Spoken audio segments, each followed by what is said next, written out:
Hi, this is some more lessons we're doing here. I'm making a series of lessons. And I thought I would go over, people getting started with the tarot, they're not too sure. They want to start the right way. They want to be wasting their time.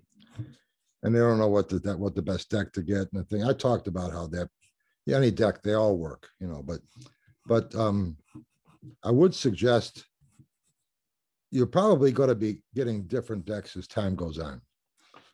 And trying this deck, trying that one. And more than likely, if it's the newer decks that are out there, a new deck comes out, they're going to have images on all the cards. They're not going to be like a Marseille deck where you have just pip cards on the minor arcana. And more than likely, these images will probably be using the Rider-Waite as a guide to what the image should look like when the artist is making these cards. That's usually the case. Sometimes you get a little bit different, but usually they'll use the Rider-Waite as a guide when they create their cards, because the Rider-Waite was the first deck to come out with images on all the cards. So it's almost like a standard what the card should look like. But I would suggest, and it's not really necessary, but I would suggest getting a Marseille deck. There's all sorts of different Marseille decks you can buy. And a Marseille deck is pretty standard look. And try to learn the Marseille. You don't have to read with it, but get familiar with it. I think it'll help you when you buy other decks and you're trying to familiarize yourself with the deck. If you have an attitude that I could tell the meaning of the card just by looking at a pip card from a Marseille, I'll definitely know the meaning of this card with an image on it. And it sort of takes you away. The images can distract you. And if you think of the meaning of the card from a Marseille deck, there's no image there. So you don't really care what the image is all the time. Sometimes the image might be what's revealing in the card, but not always. And it's good to have a familiarity of what the Marseille deck is about. A good analogy with a Marseille deck is like if you're learning how to drive and you learned on a clutch, you could drive an automatic.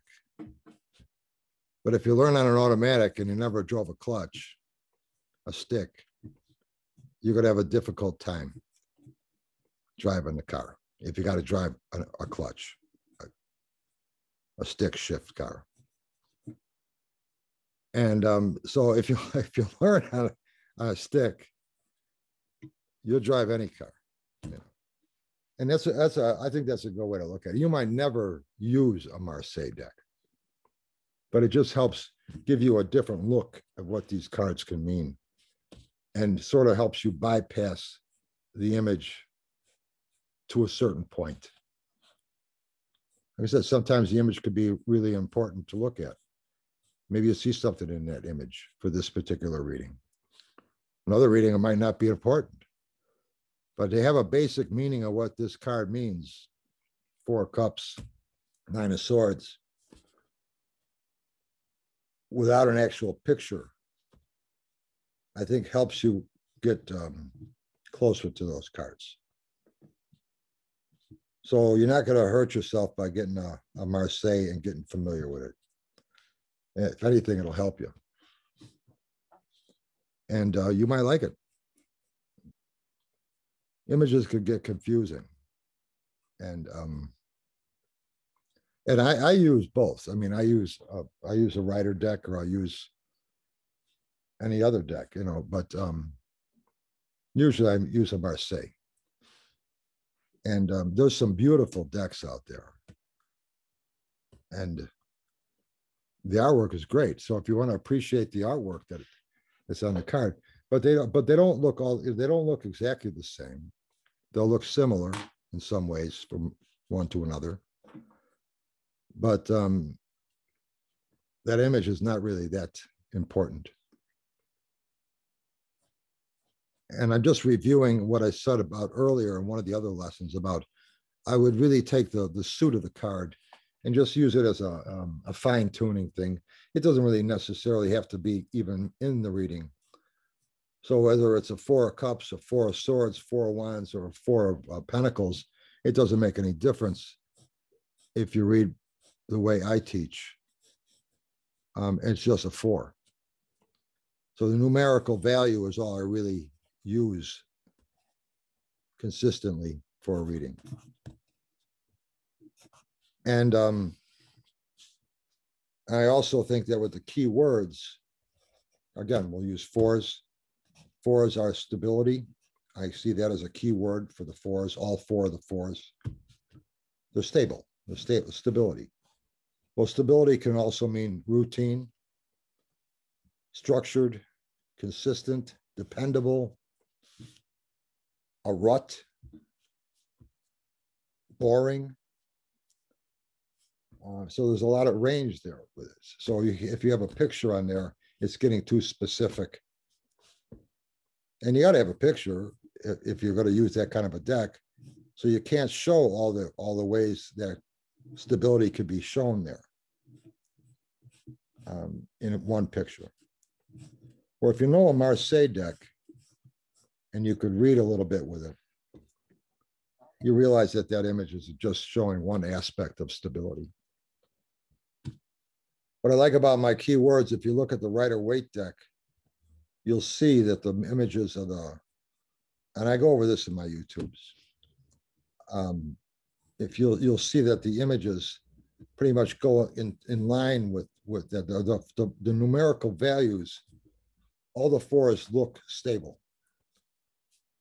5s are change with me. So all the 5s look disturbing because they're changing the stable 4s. There's a disruption there. But sometimes change is what you're looking for. And so you welcome that change. And going right from the start, you look at the cards and you say, okay, well, all the aces stand for a new idea or a new beginning of some type. Aces are aces. 2s I have for choice. And if you look at the 2s on a Rider-Waite deck, it looks like there is some type of a balance of here and there, yes or no, left or right, up and down. The pictures on the 2s can be seen as something where a choice has to be made between one and the other. And then the 3s I have as creativity. And if you look at a Rider-Waite deck, you can see that these are things that could be considered creative on all 4 of the suits. The 4s, again, are stability. Look at the 4s and you'll see there's not a lot of motion going there. They're not moving. There's grounded. They're stable looking images.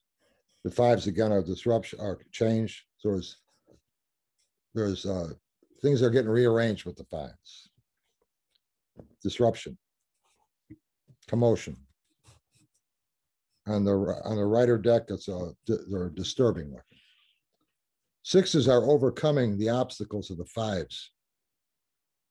So there's victory, there's achievement. And the key word there is overcoming obstacles. You can say taking on the challenge. 7s are confidence. I like the word confidence in there with the 7s. Also, with the major arcanas, the Chariot card is number 7. And I have confidence for the meaning there too. And the Chariot card in the 7s are moving forward. You have to have confidence to move forward. Moving forward very smoothly, effortlessly. Nothing's going to really stop you here because you're confident in what you're doing. Confidence is a real important factor in anything you're doing, including learning how to read tarot cards. So if you want to look at one of the major arcana, or even the minor, and just look at them, and you think they might help you with learning the tarot, I would say focus on the Chariot of the major arcana and the 4 pip cards of the sevens, and see if those images help you in some way find ways to feel confident about what you're doing. 8s I have as advancement. Once you're confident, you can advance. And if you look at the 8s on the Rider-Waite, you'll see that there's things happening. There's things getting done. The 8 of Cups is searching for something that's to help them advance. But I still see it as advancement. The 8 of Coins is obviously he's creating the coins. The 8 of Wands, they're flying through the air. They're just going, they're just moving. Nothing's stopping them. And the 8 of Swords, there's a lot of questions with that because there's a woman that's bound and blindfolded. And you say, well, how's that advancement? Well, advancement is still the issue. Here we have restriction of advancement. Things need to be loosened up and freed before you can advance, but advancement is important. So we're still looking at advancement. It's just we have a picture here showing restraint against that advancement. Lots of times that's the case. 9s are attainment. If you look at the 9s on the Rider-Waite deck, they look very pleasant. Those things you have there. And 10s are completion. Well, again, with the Rider-Waite deck, the 9s, the 9 of Swords, it doesn't look very nice, but she's attained something that's something that she had to come to terms with. So there's a coming out of self-denial or something else that's a hard attainment, but you've attained something that's not pleasant. But in the long run, it's a growing experience. You've attained information that wasn't pleasant, but you've attained. Attainment isn't always a pleasant thing, but it could be a growing experience. And 10s are a completion. If you look at the 10s, they look like completions. 10 of Wands, gathering up all those wands and moving forward, taking them somewhere. He got them all together. 10 of Pentacles looks like he's just sitting there, enjoying his retirement, enjoying his family. 10 of Cups shows a family out in front of their house, looking up at all the cups in the sky. They're completion. They've done it. Look at what they have. The completion of the family and the 10 of Pentacles. And the 10 of Swords is obviously a very gloomy completion. But you'll see those key words of mine in the images of the Rider-Waite. And if you're looking at just key words, you can see that you don't really need to have the image. There's all sorts of different completions, the 4 10s. There's different types of attainment. There's different types of stability. There's different types of change, choices, creativity, confidence, or lack of. So with the Marseille deck, you're free of that. And you have to create the image in your mind on how it's pertaining to this particular reading that you're doing. What kind of an attainment did you attain here? What kind of changes are there that you want to have or don't want to have? What's with this stability? Do you want this, or are you trying to shake it off? How we get creative? Are we having a difficult time making choices? 2 of Swords shows a difficult time. Which sword do I keep? Which sword do I drop? Blindfolded woman? Choice has to be made.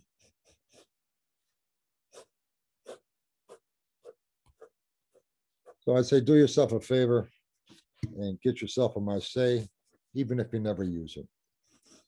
Most readers I know don't bother using the Marseille. I'm living in Chicago. I know a lot of pro readers. I don't know. Oh, I know one who uses the Marseille, or at least has been for a couple of years. It's not a very popular deck, but I will tell you this: as far as clients go, that deck is so old that it's becoming new again. People look at I throw those cards down, they'll look at, and they've had other readings with other readers. They'll say, "Oh wow, what are these cards? These are I never saw these before."